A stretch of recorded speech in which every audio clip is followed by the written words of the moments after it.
Hi, I'm Michael Wheat and I'm the owner of Ponds by Michael Wheat, and it's me that decided to go into this space about 10 or 15 years ago.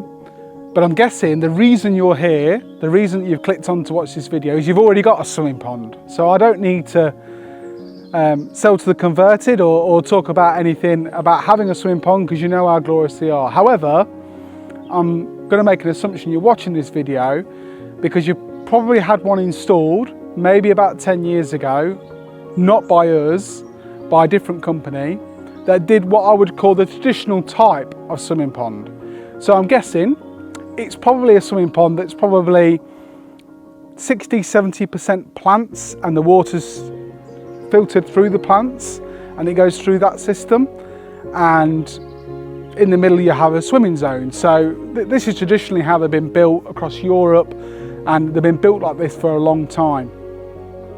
And I'm also guessing that you've probably gone onto this video because you've had that swimming pond for about 10 years, and what's happened, like I've gone and seen this year multiple occasions, is you're getting a lot of algae, a lot of blanket weed, and actually what was once a glorious paradise to go swimming in, the water's no longer clear, you've got blanket weed, the water's green or whatever it is, there's a lot of silt in there, and it's become what was an amazing natural place for you, it's now become a bit of a maintenance nightmare, etc.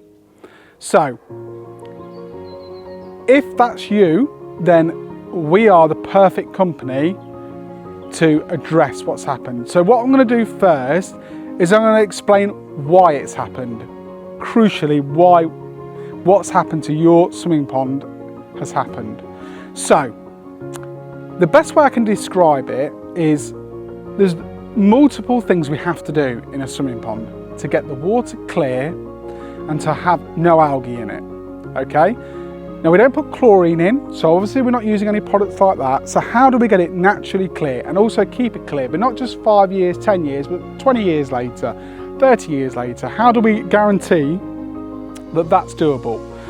Well, it's about managing the aspects that cause the issues, okay? So we have pH management is one of them. The second one is phosphate management. And the third one is the nitrogen cycle management, okay?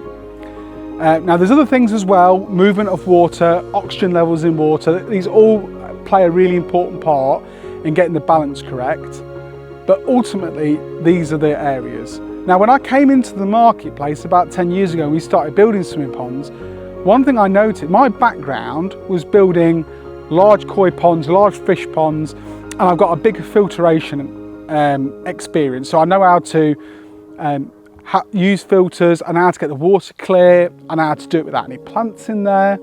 So I was looking at the marketplace and go, why can't we introduce that into swimming ponds? Because for me, I don't see the point in having a swimming pond which is 70% plant and there's only a small area to swim in. Wouldn't it be so much more usable if we could extend the swimming zones of it, have bigger swimming zones, more room for you to use it and enjoy it with your family, and have the plants more as an aesthetic part of the pond? So that was always my dream when I set out and did it, and people thought I was mad and people thought that's not going to work, and now we've got proof that it works because we've done hundreds of ponds, we've got hundreds of happy clients delivering this system. So in the next video I'm going to explain exactly what our system is, but before I get on to that, I want to explain what you've got. The best way of explaining it is like an aquarium, so like a fish tank. So most people, when I describe it, understand what I mean. So they do like a gravel filter, which is where they draw the water through the gravel. Now the reason they do this is because in gravel it can store bacteria. Now the bacteria is what turns ammonia to nitrite to nitrate. Now the reason why this is important is that algae needs, it's pretty much 4 things that affect it growing. Sunlight, pH balance, it's got to have a strong GH and KH. You've got to have the phosphate level down really low, and I'll explain how low later. And also you've got to get the nitrate level down, because algae uses nitrate as food like pond plants do. So the key thing is, it's about addressing the cause, not the problem. So with a gravel bed system, like I'm guessing that your system's like in your swimming pond, is what happens is over time silt gets built up in the gravel areas. Now because silt gets built up in it, bacteria can't grow in it. It gets really high in ammonia and it just can't grow in that. What bacteria loves is high oxygen and movement. That's what it loves. That's what gets it to grow efficiently.